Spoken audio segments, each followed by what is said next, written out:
La Sociedad Dominica de Medios de Comunicación, Sodomco, presenta A Pensar Más con Rosa María Palacios. ¿Qué tal, amigos? Bienvenidos a Pensar Más con Rosa María Palacios a través de las emisoras de la Sociedad Dominica de Medios de Comunicación. En Lima nos escuchan por Radio Santa Rosa, en Chimbote Radio Santo Domingo, Arequipa Radio San Martín, Cusco Radio Veritas, Ucayali Radio Cepagua, La Convención Radio Quillabamba, Puerto Maldonado, Radio Madre de Dios, emisoras dominicas del Perú.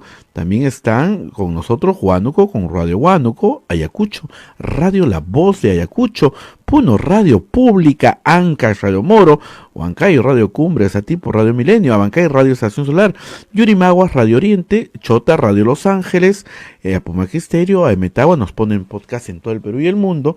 También el Play Store tenemos allí, nos puedes descargar en tu teléfono celular, y la página web www.radiosantarosa.com.pe.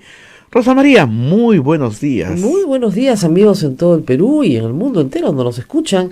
Bueno, terminamos la semana, empezamos el programa comentando algunas noticias de ayer. Algunas que a mí, por ejemplo, me han sorprendido, no sé si a ustedes, pero un mensaje de Keiko Sofía Fujimori Gucci en sus redes sociales, hablando de su situación penitenciaria, ¿no? Y reclamando pues clemencia, ¿no? Diciendo que es madre de 2 niñas, la hija del expresidente, la excongresista, 2 veces candidata, presidenta de un partido político, ¿no? Un texto breve, pero un texto al fin y al cabo, que no dice una palabra sobre la disolución del Congreso, no dice una palabra sobre la dictadura comunista, vizcarrista, castrochavista, no dice una palabra sobre el momento político. No dice absolutamente nada. Y ella reclama en este texto ser la presidenta, ¿no es cierto?, de un partido político. Entonces tú dices, ya bueno, entonces nos estás escribiendo en la calidad de presidenta del partido político y no dice nada, absolutamente nada, ¿no es cierto? Entonces la verdad es que el mensaje parece estar en las claves de los 2 últimos párrafos, ¿no? Dice ella, no he cometido delito alguno, no soy elaborador de activos, muy bien, y no he creado ninguna maquinaria para dañar a nadie, y menos aún dirijo alguna operación política desde donde me encuentro. Y eso es manifiestamente falso. Keiko Fujimori, como se ha reportado en la prensa, recibe visitas masivas de sus congresistas que luego en el pleno tienen una conducta perfectamente coordinada. El archivamiento del adelanto de elecciones, una propuesta política que le convenía, fue coordinado por Rosa María Bartra y sus congresistas en la Comisión de Constitución. Perfectamente coordinado. Ahora, tan mal ejecutado que se notó que las órdenes venían de lejos, ¿no? O sea, tú no invitas a la Comisión de Venecia y la escuchas un martes y el miércoles presentas un dictamen archivando el proyecto y el jueves lo archivas. Era evidente que había una orden que excedía a la señora Bartra y excedía al señor Galarreta que estaba negociando, etcétera. Entonces, Keiko Sofía Fujimori Gucci puede intentar dar pena, pero esto no es un asunto de pena. Esto es un asunto que tiene que ver con actos de obstrucción de la justicia que han sido acreditados por la Fiscalía y reconocidos como tales por 3 instancias en el Poder Judicial. Claro, está esperando un habeas corpus que ahora quiere que salga ya, después de haber intentado por todos los medios de imponer un miembro del Tribunal Constitucional.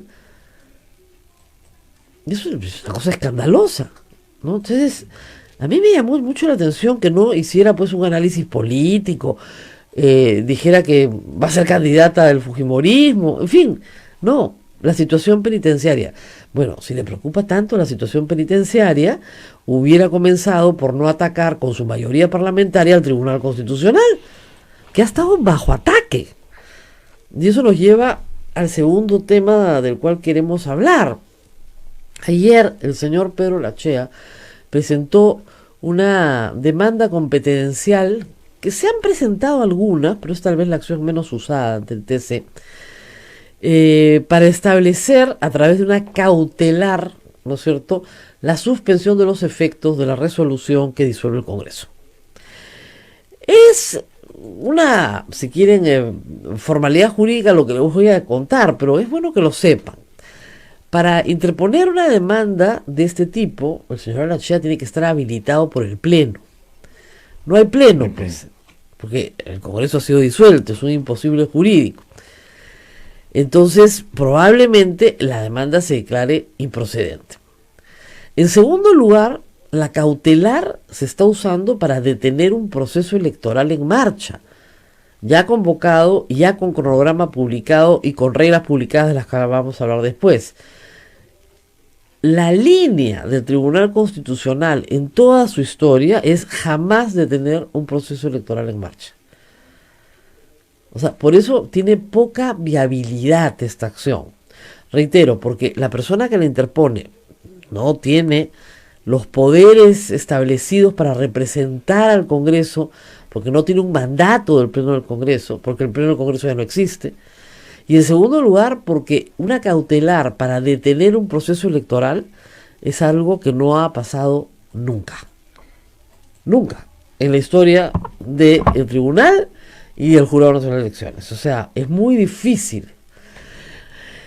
Puede ser que el tribunal hable sobre el fondo del asunto y que esto concluya más o menos en la época en la que ya haya sido elegido un Congreso, sí. Es posible que emita una resolución en enero, febrero, marzo. Una resolución que para que sea emitida, ¿no es cierto?, se le da un plazo al Ejecutivo para que conteste, luego se establece un vocal ponente, luego se debate, luego hay una audiencia, luego finalmente se pasa a el proceso de votación. No hay forma de que eso interrumpa el proceso electoral en marcha. Y como reitero, una cautelar para detener el proceso electoral, muy difícil. Lo que busca la acción es suspender los efectos de la disolución para que el Congreso se reúna en pleno derecho y vaque al presidente de la República. Lo cual es un disparate pues completo, como ustedes comprenderán. Ese poder no lo tiene el Tribunal Constitucional. Ahora, hay un tema también de fondo en todo esto. ¿Qué es lo que se discutió como tema de fondo en la cuestión de confianza? Como tema de fondo en la cuestión de confianza, se discutió el procedimiento de elección de los magistrados justamente en el Tribunal Constitucional. Según el señor Arachea, el presidente de la República es incompetente para plantear una cuestión de confianza sobre ese tema y sobre temas de reforma de constitucional que presentó en junio del año 2019.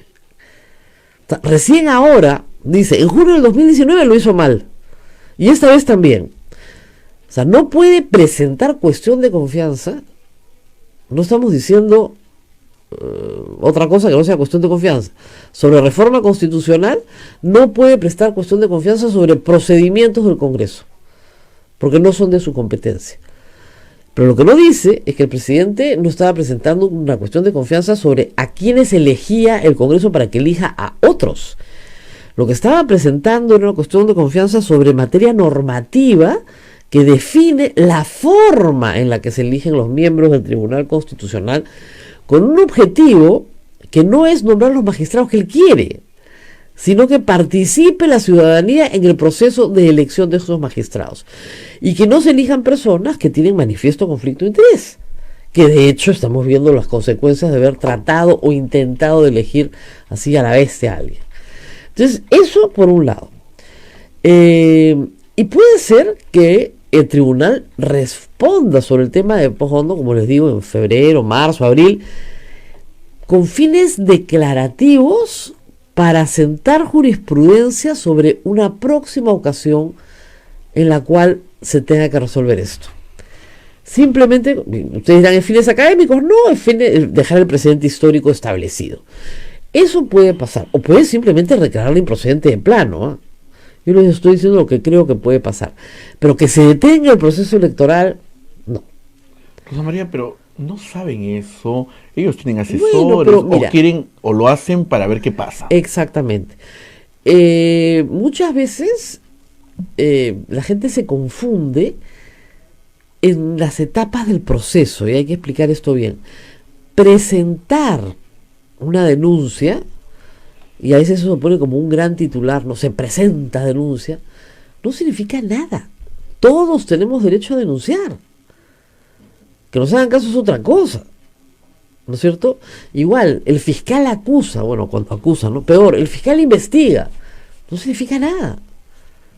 Desde el punto de vista de una condena o una absolución, no significa nada que el fiscal investigue, pero como las personas desconocen los roles de los actores en el proceso y desconocen las etapas del proceso, son confundidas por culpa nuestra, por culpa de los medios de comunicación, que utilizan palabras como investiga, acusa, denuncia, como si fueran condenas, y no lo son.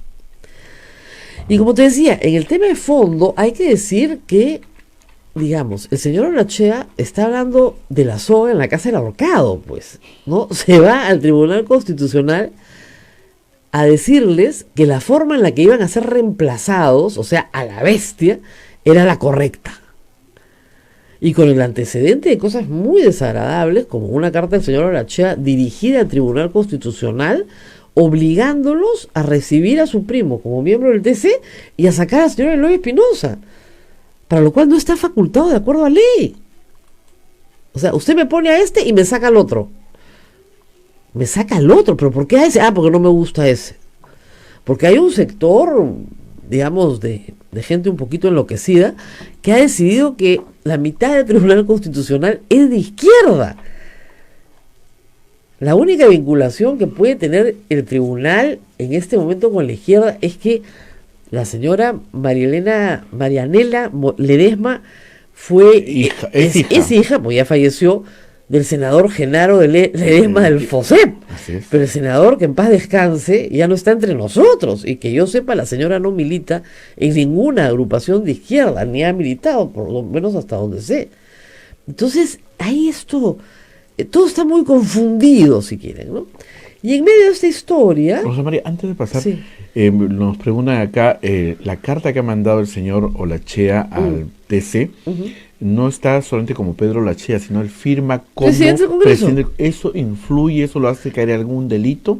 Bueno, delito ya tendrá que verificarse después, ¿no? Pero yo sí creo que en su calidad de presidente del Congreso no se puede dirigir al TC. Pero es una trampa, ¿no? Porque si no lo hace en su calidad de presidente del Congreso, no puede presentar la demanda. Porque no tiene competencia. Pero no hay Congreso. Yo sé, pero te das cuenta, este es un primer obstáculo que parece ser insalvable. Pero, dado que varias personas han dicho, incluido en algún momento el secretario general de la OEA, bueno, esperamos que esto lo resuelva el TC, bueno, pues que lo resuelva el TC. Pero como les digo, van a tener que hablar de la soga en la casa del ahorcado, ¿no? Porque si algo ha sido el TC es acosado, insultado. A estos 4 magistrados, que supuestamente, según varias cabezas afiebradas, son de la dictadura comunista, vizcarrista, castrochavista, los quisieron sacar en el caso del Frontón y tuvo que intervenir en control de la ejecución del caso del control la Corte Interamericana para que el Congreso los deje en paz. O sea, si hay un grupo de magistrados permanentemente acosados por el Congreso de la República, más allá de las competencias del Congreso de la República, es el TC, son los magistrados del TC. Entonces, nadie más que ellos conoce la forma en que el poder político, digamos, ha tratado de deshacerse de ellos a como dé lugar. Entonces, es una cosa bien complicada. No creo que prospere, de verdad, en absoluto, una demanda competencial y menos una que suspenda elecciones. Ahora, vámonos a las elecciones. Están todos muy preocupados. ¿Qué sucede? Miren, como norma general, así en abstracto, se recomienda siempre que las normas electorales tengan una vigencia de por lo menos un año antes de que se vaya a un proceso electoral. Y eso está por ley. O sea, es una recomendación muy buena, pero está por ley. ¿Por qué? Porque es como si tú entraras a jugar a la cancha de fútbol y, no sé, en un momento suena el pito y el árbitro te dice, acaban de cambiar las reglas, ¿no? ¿Cómo que acaban de parar? Sí, acaban de cambiar las reglas, ahora son otras reglas. Pero estamos jugando, estamos en el juego. No sé. Ahora, no sé, no hay penales. ¿Cómo que no hay penales? No hay penales, pues. Ya esa regla no existe. ¿Pero cómo no va a haber penales? Mano, no, la mano vale. ¿Cómo va a valer la mano? Pues? Entonces, ¿se imaginan ustedes lo caótico sería un partido de fútbol en el cual en el medio del partido te cambian las reglas? Sería caótico, ¿no? Entonces, para evitar eso, las normas en el Perú y las recomendaciones más sanas te dicen las reglas tienen que ser conocidas por todos con mucha anticipación. Y tienen que haberlas estudiado, aplicado, ver cómo funcionan para su propia organización. Y se establece que un año antes de las elecciones es un buen periodo de tiempo. ¿Qué ha pasado en el Perú? Como no teníamos, nadie podía saber que se iba a llegar al extremo de disolver el Congreso, como no teníamos esa certeza, en el Perú se ha comenzado, y digo comenzado porque no se ha terminado, un proceso de reforma política que debió ser integral, que debió tener otras características, pero por la negativa del Congreso no se pudo hacer un proceso de reforma completo. Es una reforma incompleta por el momento. Muy bien. Se aprobaron algunas normas, no muchas, algunas. Lo que ha dicho el Jurado Nacional de Elecciones ayer es que estas normas que han sido promulgadas en agosto, estamos en este momento en octubre, no entran en vigencia para este proceso, pero sí van a estar vigentes, por supuesto, el próximo año. ¿Cuáles, por ejemplo? Por ejemplo, la que obliga a los partidos a tener primarias, ¿no es cierto? Primarias abiertas, simultáneas y obligatorias. No van a haber primarias abiertas, simultáneas y obligatorias. Por lo tanto, esa norma no se puede aplicar. No se puede aplicar, punto. Se siguen aplicando las normas de el sistema de elección por democracia interna, sea por delegados o por la asamblea o por un militante y un voto, ¿ok? Y esas normas de democracia interna son las que van a producir las listas que tienen como fecha máxima de inscripción el 18 de noviembre. Como esas normas de inscripción de organizaciones políticas, democracia interna, alternancia de hombres y mujeres en las listas y paridad, no se van a aplicar, hay que decírselo a los partidos. Estas normas no se van a aplicar. Y es lo que ha hecho el jurado. Pero hay gente muy preocupada porque dice que la norma penal de financiamiento de partidos políticos no se va a aplicar. ¿Por qué? ¿De dónde llegan a esa conclusión?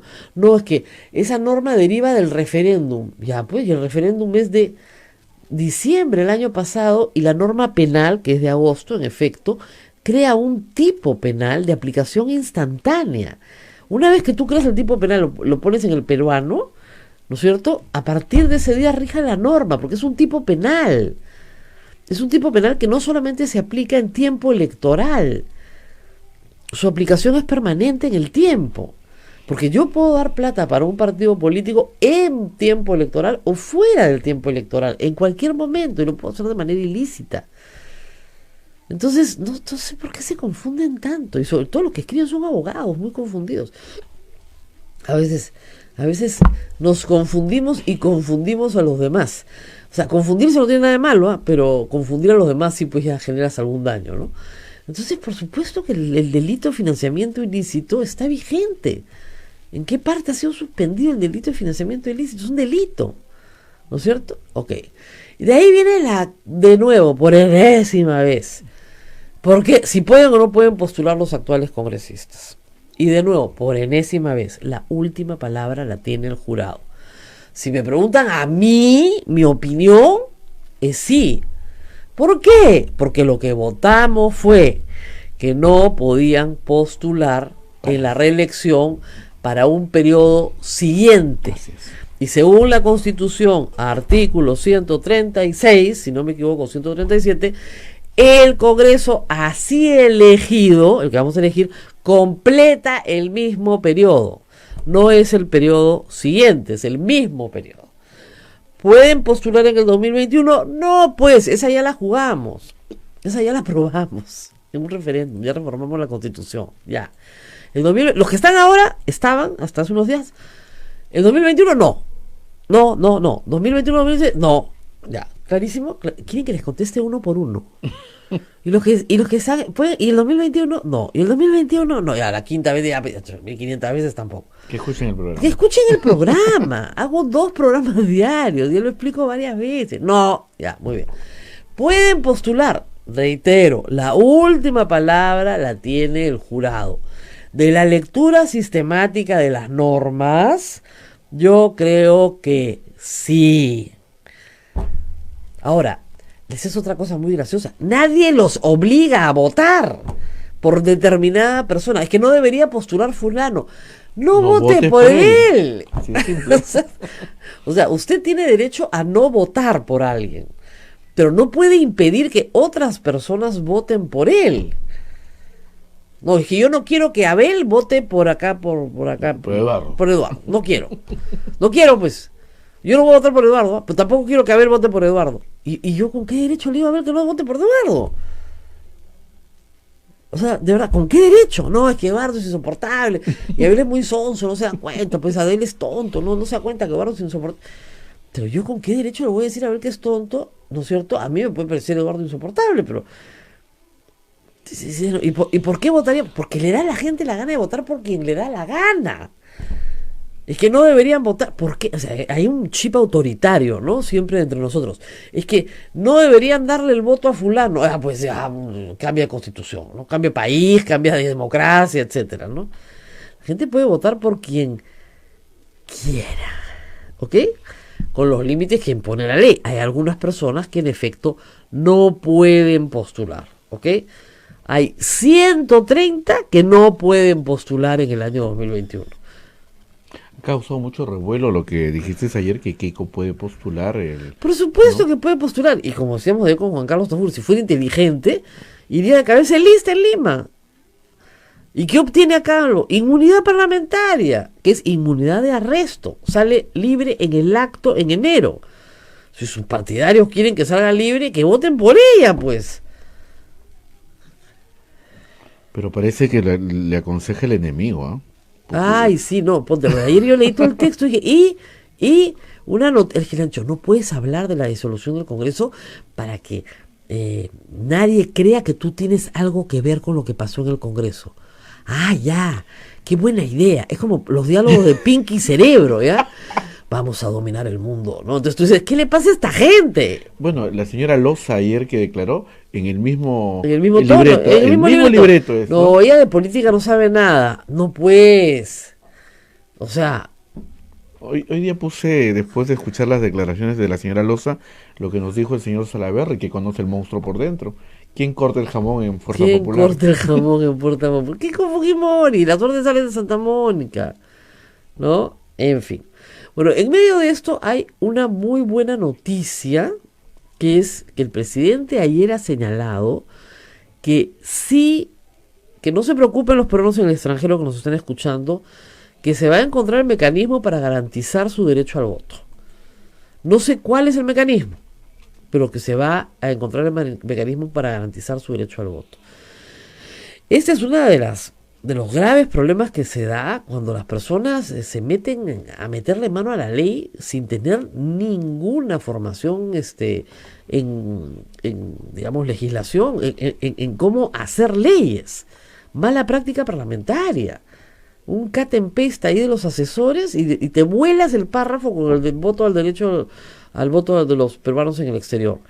Pero en fin, es evidente que no, yo espero no haya habido dolo en esto, así que en fin, vamos a ver esto, ¿no? La gente nos pregunta, Rosa María, ¿qué podrán decir o a qué han viajado la señora Bartra y la señora Beteta? Bueno, es que Venecia es lindo. No, yo le recomiendo a todos, vayan a Venecia, es la ciudad del amor. De verdad, es precioso. Mucho turista, te digo, ¿ah? Sí. Ahora en octubre bajonea porque ya pasó el verano europeo del hemisferio norte, bajonean las masas turísticas. En verano las masas son increíbles, y por ahí que se sale un poquito el canal, ¿no? Y se inunda la Plaza San Marcos, a cada rato. Pero es bonito. Es bonito, tiene unas iglesias católicas espectaculares. Ahora, la señora Barta, entiendo, es evangélica y no cree en los santos y esas cosas. No creo que entre a la Catedral de San Marcos, pero no sé, la señora Beteta nos ilustrará a la Comisión de Venecia con sus conocimientos jurídicos, ¿no? No sé dónde los adquirió, pero mira, si la han elegido, me imagino, ¿no? Entre sus padres habrán hecho la chancha para poner la plata para que va. Ah, no, la comisión permanente les paga el viaje, creo. Nos preguntan también quién paga ese No viaje. tengo ni idea, señores. Ni idea. Ni idea. Habrán asignado ellos mismos un presupuesto. No sé si después esto va a ser revisado por auditoría y contraloría, auditoría interna y contraloría externa, no lo sé, pero en realidad, complicado, ¿no?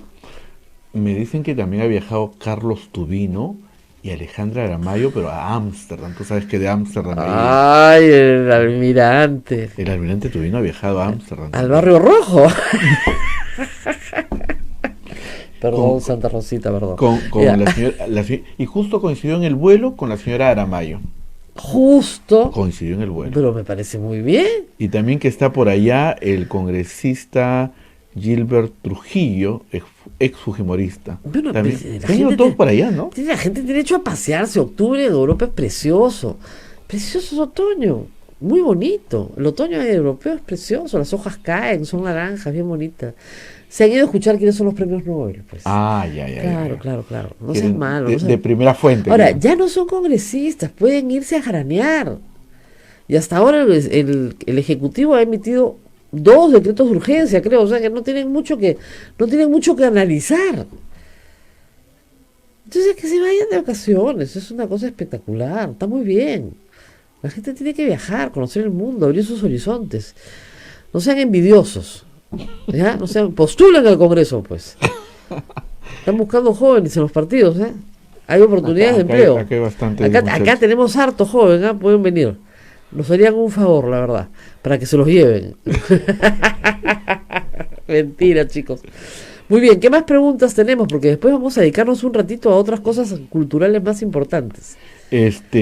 Bueno, preguntan quién financia el viaje, ¿no? La gente quiere saber quién No tengo financia el ni viaje idea. de estos señores. Ahora, lo que sí les digo es que la Comisión de Venecia, eso sí me informaron, vienen pagados por el Congreso de la República, porque han sido invitados por el Congreso de la República. De acuerdo a los estatutos, quien invita paga.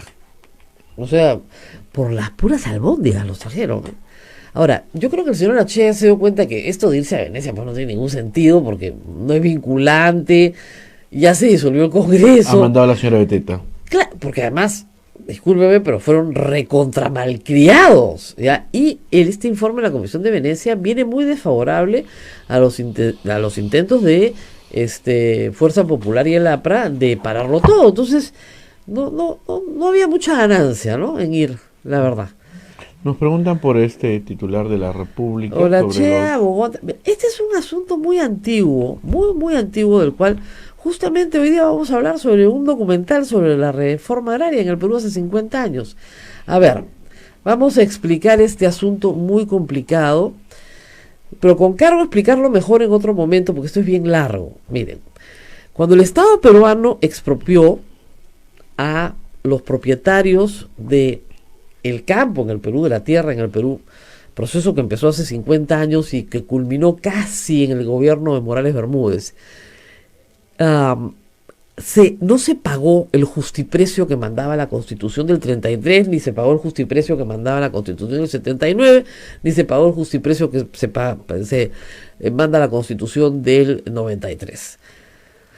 Y fue una injusticia, por más que hay mucha gente de izquierda que dirá que yo estoy equivocada, pero que consideraba que tenían mucho, pues, y que había que quitarles y darse y repartirlo y no había que darles nada a cambio. Bueno, muy bien.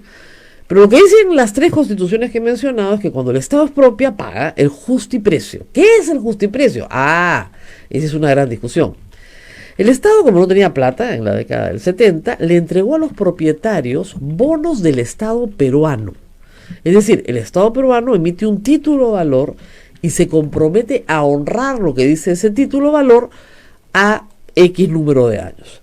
Bonos que sistemáticamente no fueron honrados por el Estado peruano, hay que decirlo. Algunos se llegaron a cobrar, pero muy pocos. Muy bien.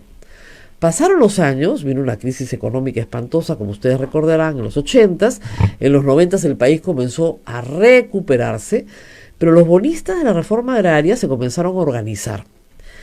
Algunos vendieron sus bonos a muy bajo precio a acopiadores de bonos. O sea, mira, esto vale 1.000, me dan 10, ¿qué me importa? Ya, lo vendo. Total, me voy a morir, tengo 30 años esperando, no me van a pagar, no le quiero dejar nada a mis hijos, lo vendo.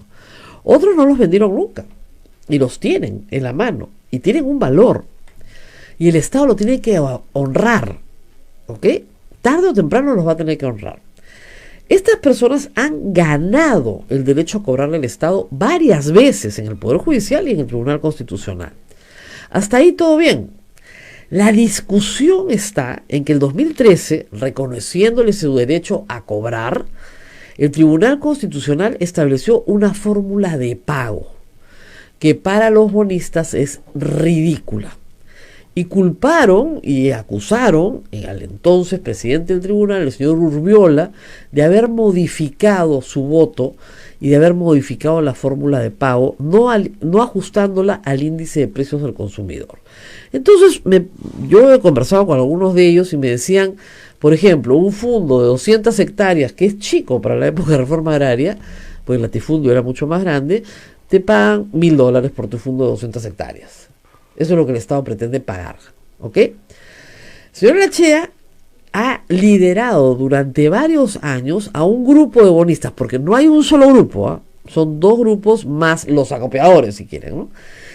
Entonces, ha liderado a este grupo para que se le pague, ¿no es cierto?, a precio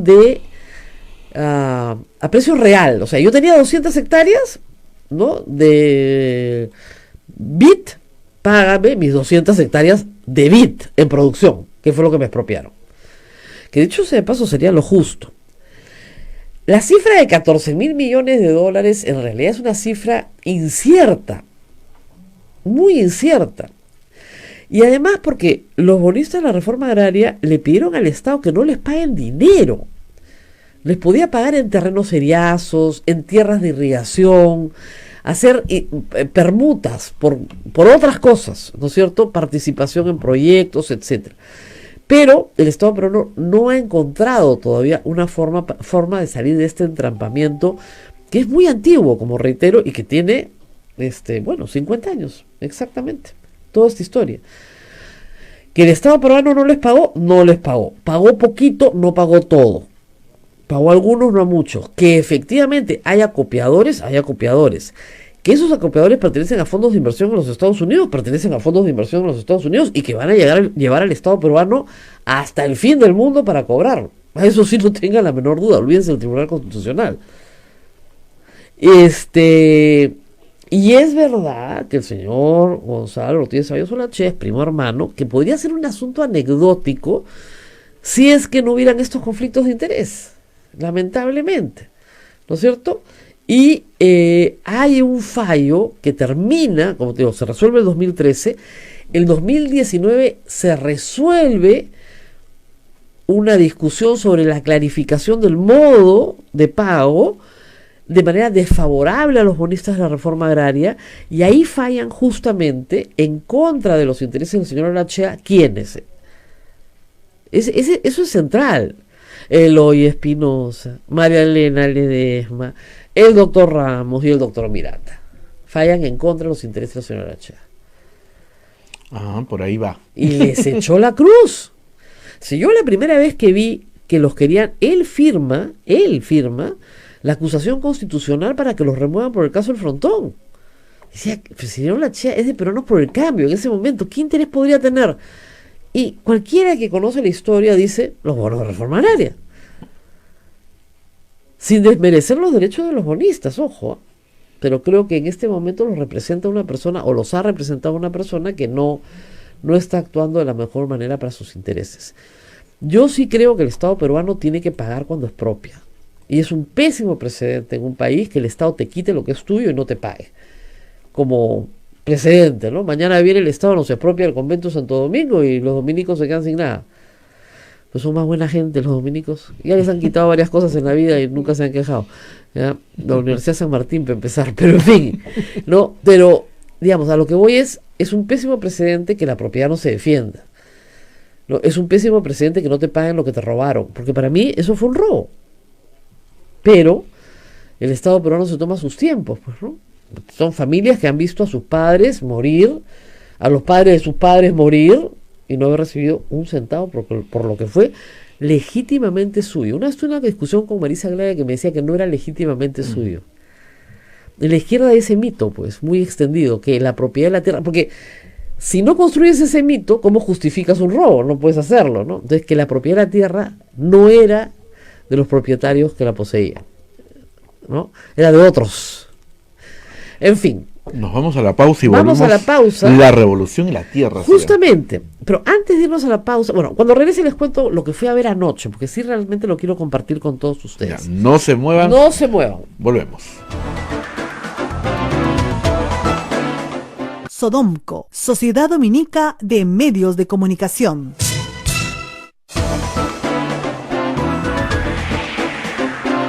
Continuamos con A Pensar Más a través de la Sociedad Dominica de Medios de Comunicación. Lima nos escucha por Radio Santa Rosa, Chimbote por Radio Santo Domingo, Arequipa Radio San Martín, Cusco Radio Veritas, Ucayali Radio Cepagua, La Convención Radio Quillabamba, Puerto Maldonado Radio Madre de Dios, Huánuco Radio Huánuco, Ayacucho Radio La Voz de Ayacucho, Puno Radio Pública, Ancash Radio Moro, Huancayo Radio Cumbres, Satipo Radio Milenio, Abancay Radio Estación Solar, Yurimaguas Radio Oriente, Chota Radio Los Ángeles, Apumaque Estéreo, Aemetagua a través de los podcasts. Rosa María.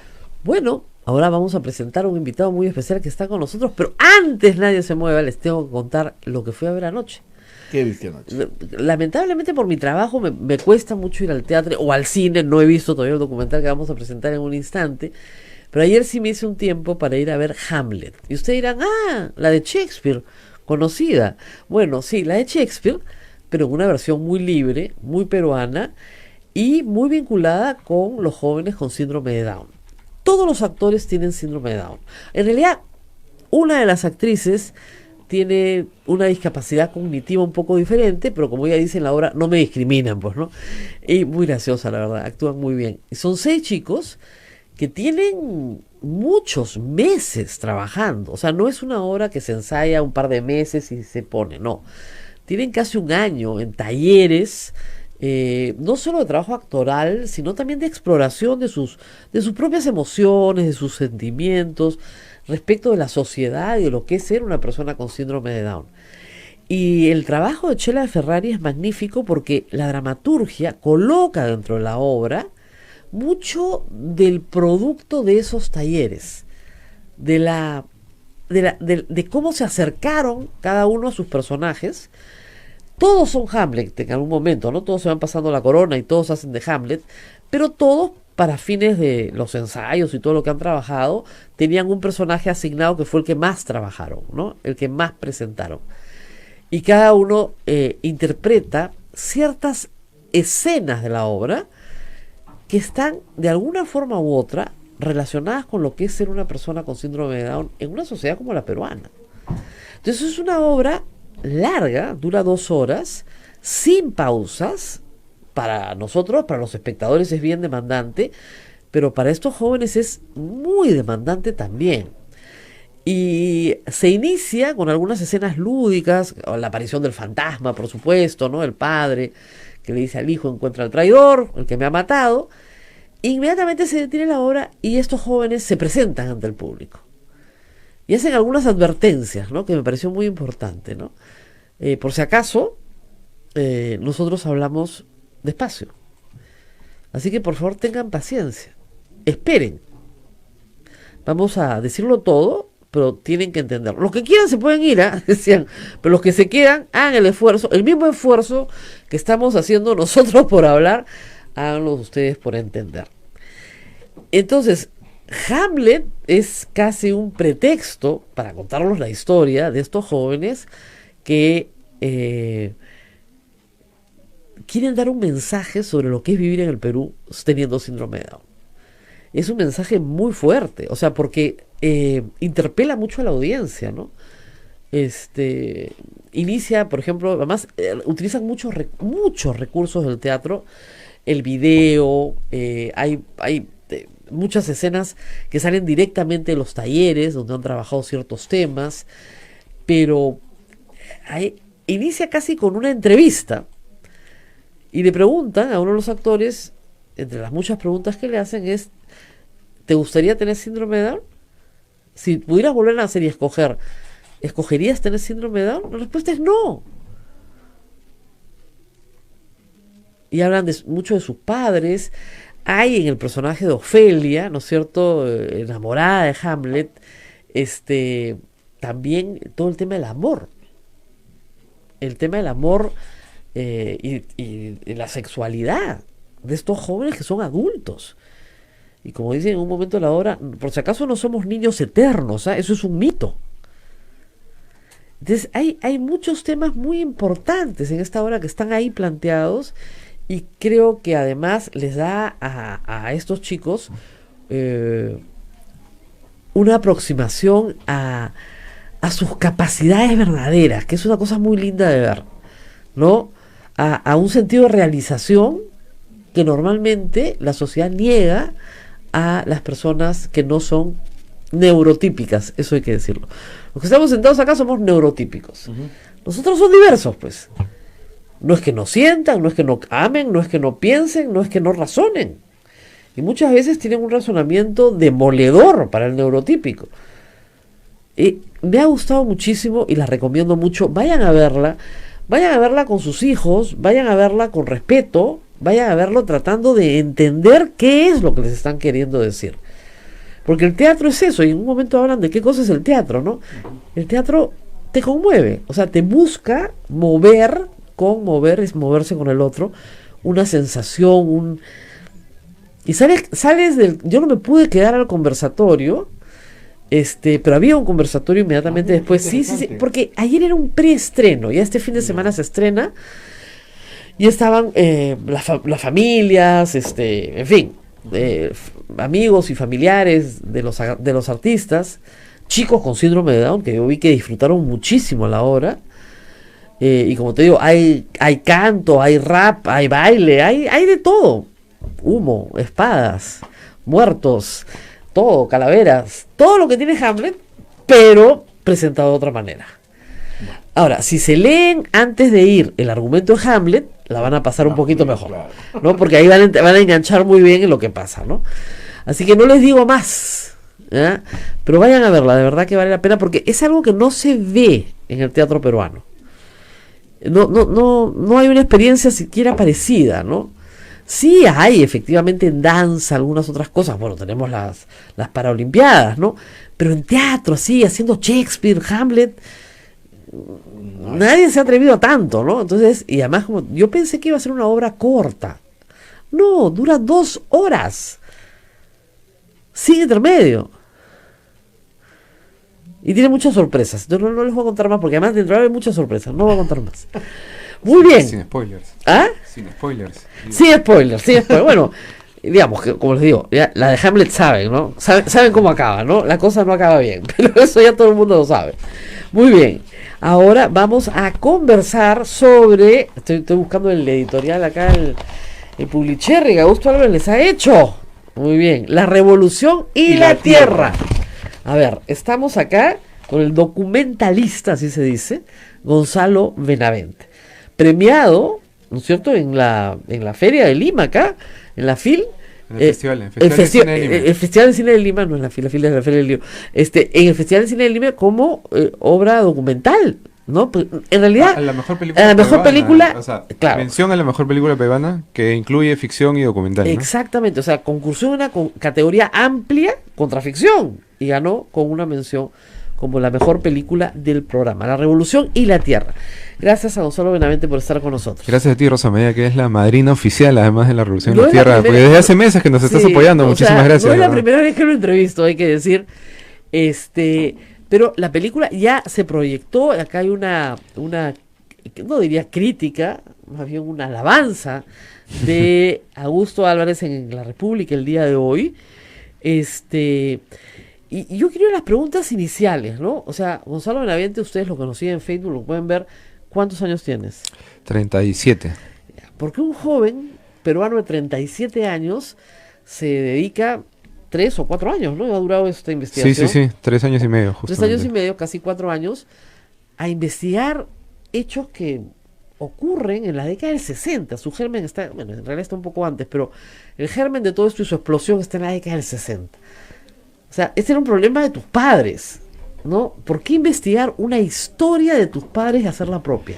Para entender el Perú de hoy, ¿no? Es una película que igual, si bien se remonta a lo que sucedió en la reforma agraria, de la que se cumplen 50 años, busca entender el Perú de hoy, a partir de muchas cosas que sucedieron en ese tiempo, ¿no? Entonces, ese es un poco el viaje. Y es interesante, tú sabes que ayer estuvo acá Juan Carlos Tafur y me decía una cosa que es verdad. El miedo atávico a ser desposeído que tienen las élites en el Perú contra proyectos de izquierda viene de este proyecto de reforma agraria, que se frustró de muchas cosas, pero que tuvo ese inicio de quitarte, desposeerte, ¿no? Y ese miedo, 50 años después, está intacto.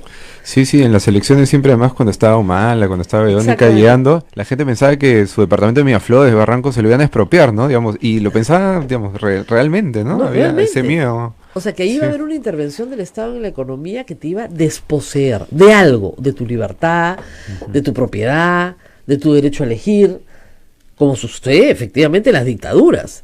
O sea, que regresamos a una dictadura, si bien no militar, una dictadura de izquierda. Porque me imagino que tú has explorado eso, que es lo interesante del caso de Velasco. Hubieron dictaduras militares en el Perú, muchas, y dictaduras en Latinoamérica, muchas. Sí, claro. Pero esta era una dictadura de izquierda. Sí, totalmente atípica, ¿no? Distinta a lo que sucedía en América Latina en ese mismo tiempo, ¿no? Exactamente. Mientras acá teníamos a Velasco, en Chile tenían a Pinochet. En Argentina, Videla. O sea, Sí, matando estudiantes, ¿no? Desapareciendo, exactamente. Y ¿no? acá estaban reivindicando los derechos de los campesinos a poseer la tierra. Ujú. ¿Cómo se explica eso en el documental? Sí, un poco nosotros lo cogemos en términos de ciudadanía, ¿no? Como, porque Velasco es un personaje muy complejo, digamos. Es un dictador formalmente, ¿no? Es Por un supuesto es una dictador, dictadura. sin duda. Y aún así hay una apertura democrática después de ese proceso, nunca antes vista en el Perú. Por primera vez, todos los peruanos, hombres y mujeres mayores de 18, votaron. En el este país. 79. Sí, por eso. En el 80. Por en el eso, 80. cuando termina, digamos, el proceso Ah, militar, sí. por primera vez, todos los peruanos y peruanas votan. Claro, que Entonces, lo que quiere decir eso es que, para que ustedes dirán, ¿y por qué y no votaban antes? Los analfabetos no votaban. Y Ya. el Perú tenía 40% de analfabetos en el año 60. claro, analfabetos en español, digamos, pero Claro. sabían perfectamente hablar, Claro, digamos, no, pero quechua, así como yo soy analfabeto en quechua, digamos, Claro. pero yo sí podía votar, digamos, en ese Claro, tiempo, pero ¿no? significaba que podían escribir. Ahora, había una idea de un tutelaje, ¿no? Que hasta ahora existe, ¿no? Es Hasta ahora sí. una especie de tutoría, ¿cómo les vamos a dar el voto si los van a engañar? Entonces, para que no los engañen, para que no los manipulen, mejor que no decidan. Y reitero, en el año 79, aún ahí, el problema del analfabetismo era tan grave en el Perú que había una disposición en la Constitución que obligaba al jefe de Estado a dar un mensaje al país todos los años solo sobre la lucha contra el analfabetismo. Y a ver, que es de Facultad de Educación, no me voy a dejar mentir, que ese era un tema en las facultades de educación, alfabetizar. Era un tema grave. Y en efecto, la expansión de la escuela pública en la década del 70, pero la expansión masiva, vertical si quieren, pero la expansión masiva como un derecho hace que la escuela primaria se extienda al campo masivamente y que se incorporen miles de personas, no solo al voto, sino al aprendizaje también, ¿no? Que es lo interesante. Pero otro recurso que has usado tú, que es bien bacán, es te has buscado películas de la época. De todas las épocas, porque hay desde el cine mudo peruano también, Ya, de los años 20, digamos, la cifra lamentable es que el cine peruano que se hizo en el siglo XX solo sobrevivió el 30%, Exactamente. el 70% ya no existe, por distintos motivos, ¿no? ¿qué pasó? Porque Cinamos tenía una buena producción cinematográfica para, evidentemente, justificar la revolución. La revolución tenía que ser explicada y Cinamos y la Oficina Central de Información, la OSI, fueron instrumentos psicosociales muy potentes porque para el ejército la información es un arma. ¿Qué pasó con ese material? Bueno, muchos cineastas acusan al gobierno que sucedió al de Velasco, digamos, a la segunda fase del gobierno militar de haber Ajá. quemado ese material. Y hay testimonios de gente que robó sus negativos de películas y por eso algunas sobreviven también. De hecho, a Morales Bermúdez lo entrevistamos y Ya. le preguntamos directamente sobre el tema. Y te dijo que no sabía nada. No te puedo spoilear, qué dice, pero te invito a ver la película Ya para sé. ver qué nos dice. No me acuerdo, ¿no? Pero en efecto, o sea, ahí hay un material que se perdió. Porque, reitero, esta era una dictadura militar, de izquierda, pero militar. Entonces, la información es un arma. Y el Sí, arte por de la supuesto. guerra es el arte del engaño. Entonces, yo aprendí muy chica qué cosa era Sinamos en el norte. Y además, la palabra era muy bacán, ¿no? Sí, sí, sí. Antes Sin con amos, ahora sin amos. No te digo lo que seguía, porque eso estaba por todas las paredes en el norte, en el Perú. ¿Ya? Pero sin amos, era muy buena, muy bien jugada la lógica, ¿no? Eso también se explora en el documental. Sí, por supuesto. Y había gente muy talentosa, digamos, Muy trabajando desde producción cultural, ¿no? Entonces es algo que queremos mostrar a través de las películas, a través de lo que se hizo, a Los distintos afiches artistas. también Sí, están. por supuesto. Está Ruiz Durán, que lo entrevistamos además, que hace este logo famoso de Tupac Amaru. Claro. Y que marcó un poco la época, ¿no? Y la verdad que hay mucho trabajo artístico muy importante que lamentablemente no tenemos, como tú No, dices, al alcance hoy. Mis padres tienen unos afiches, te debo mostrar el afiche, espectacular, no sabes lo bien dibujado. Pero era cómic. Eran Claro, unos sí, sí, cómics sí. que se hacían con unos ricos, con unos sombreros altos, parecían Abraham Lincoln, ¿ya? Unos sombreros altos, que eran poderosos y además te decían que las elecciones eran en realidad una farsa que los ricos montaban para manipularte, ¿no? Ese no lo he visto. Ah, buenísimo, te Sí. voy a conseguir. Me he olvidado de conseguirte eso. Muy buen trabajo. Y muy bien guardado, porque si la otra, con el tiempo pues destruye todo. Entonces es bien complicado guardar cosas de esa época, ¿no? De hecho, sí. Y también un campo que recibe bien la reforma agraria, porque la recibe bien, pero que a los 10 años ya tenía problemas bien complicados, ¿no? Las mismas divisiones internas. Sí, eso de todas maneras sucedió. También pasó que todo el Perú tuvo un momento complicado a los 80, ¿no? Claro. Digamos. Entonces nos afectó a todo el país por igual, ¿no? También pasa, ¿no? ¿Cuándo termina tu documental? ¿Llega hasta hoy? Hasta el presente, sí. Hasta el De hecho, presente. comienza un poco en la invasión española, ¿no? En las épocas de la conquista. Ya. Para definir un poco qué pasaba con la tierra y cómo va cambiando de significado, ¿no? Para distintas personas. Cómo con la independencia también hay un cambio, Ya. ¿no? De libertades, más para un grupo que para otro, por supuesto. Y con la reforma agraria hay otro cambio, Ya. ¿no? 150 años después de la independencia. Y hasta hoy un poco entender cómo somos el Perú de hoy en función de muchas cosas que sucedieron en la reforma agraria también. Sí. ¿Te acuerdas cómo celebraban los militares el sesquicentenario de la independencia? Ahí aprendimos la palabrita, todos los niños del colegio. Sí, sí, sí. Sesquicentenario de la independencia. Surgieron muchos héroes, por ejemplo, porque, digamos, Velasco se da cuenta de que todos los héroes son extranjeros, ¿no? San Martín, Bolívar, y después dice, necesitamos héroes peruanos, y aparece Tupac Amaru, digamos. No es que no existiera, pero no era alguien que se revisaba mucho en el colegio, se volvió el símbolo, ¿no? No, y fue terrible porque yo recuerdo muy niña, tendría 8 o 9 años, yo nací en el 63, o sea, 71, 72.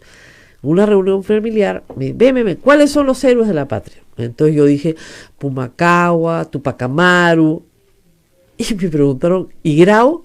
Y yo dije muy suelta de esas, no, pues ese no es peruano, es español.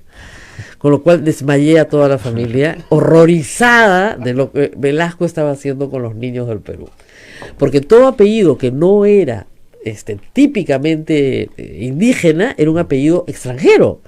Entonces Grau no era un héroe, Bolognesi tampoco. ¿Qué pasó con esos héroes? Me dijeron, no, esos eran españoles. ¡Flop! La familia desmayada. Pero para que tengas una idea de lo fuerte que fue la reforma educativa, como proceso también. Sí, igual algo bonito es que, digamos, cambiar esta narrativa de derrotas, ¿no? De que somos un país de héroes derrotados y tratar de cambiarla a un país de héroes que resistieron, ¿no? Y que lucharon Oye, hasta el pero final. perdóname, Por pero- supuesto. Pero Tupac Amaru fue recontra derrotado. Sí, no. Digamos. Era recontra.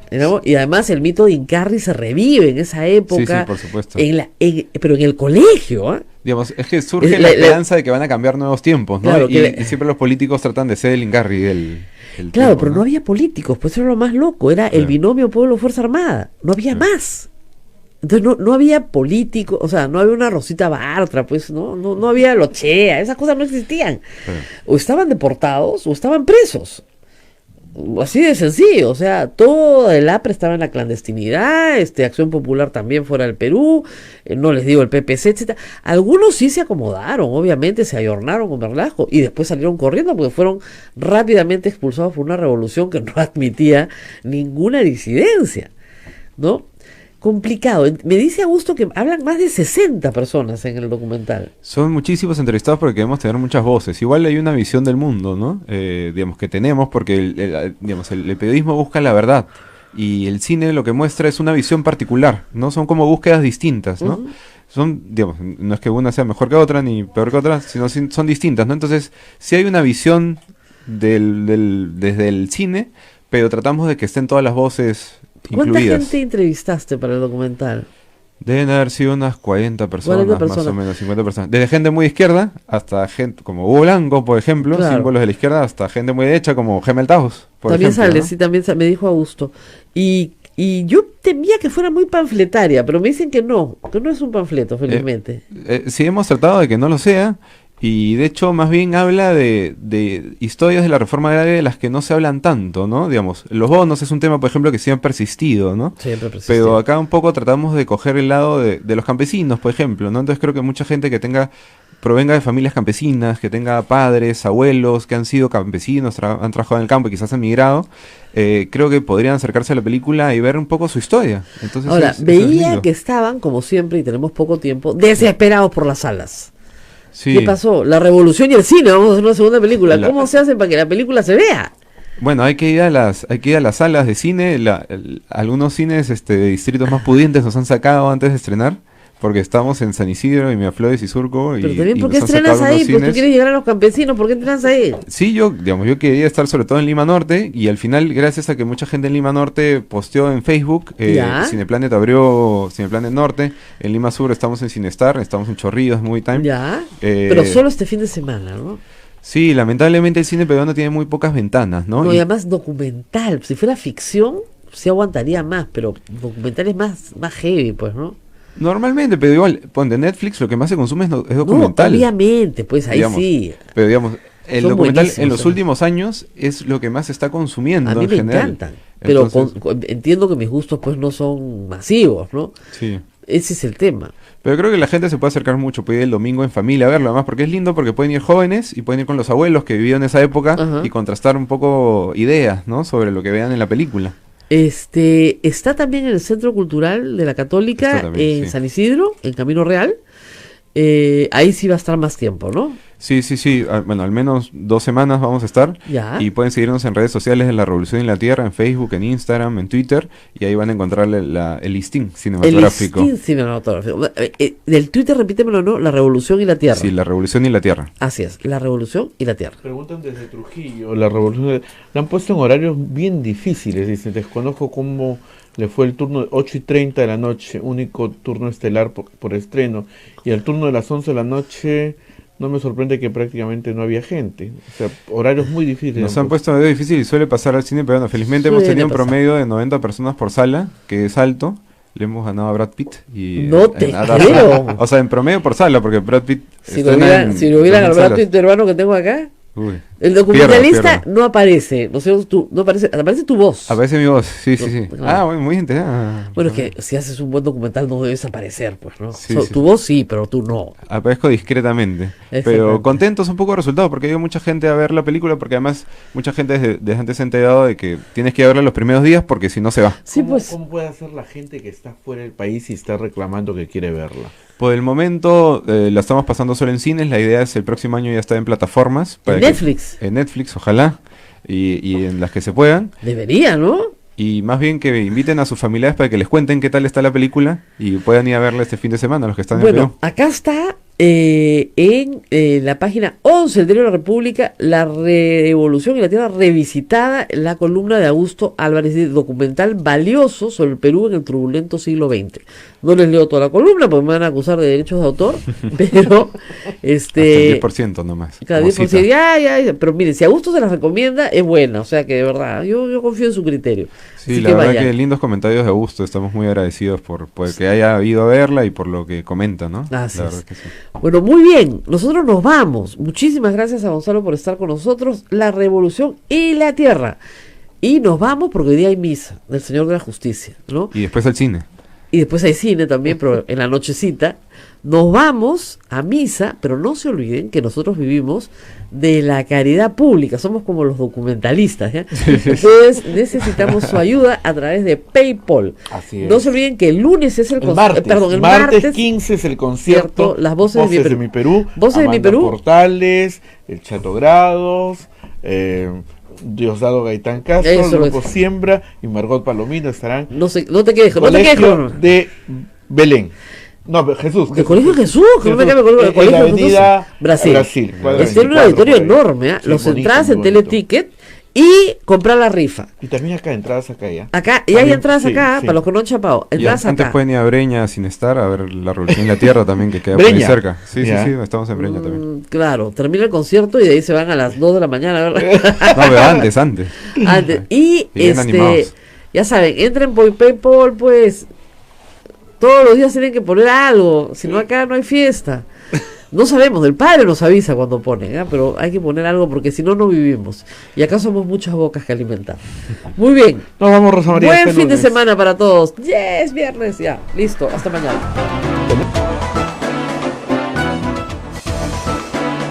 Hasta aquí, A Pensar Más con Rosa María Palacios. Este programa fue producido por la Sociedad Dominica de Medios de Comunicación, Sodomco.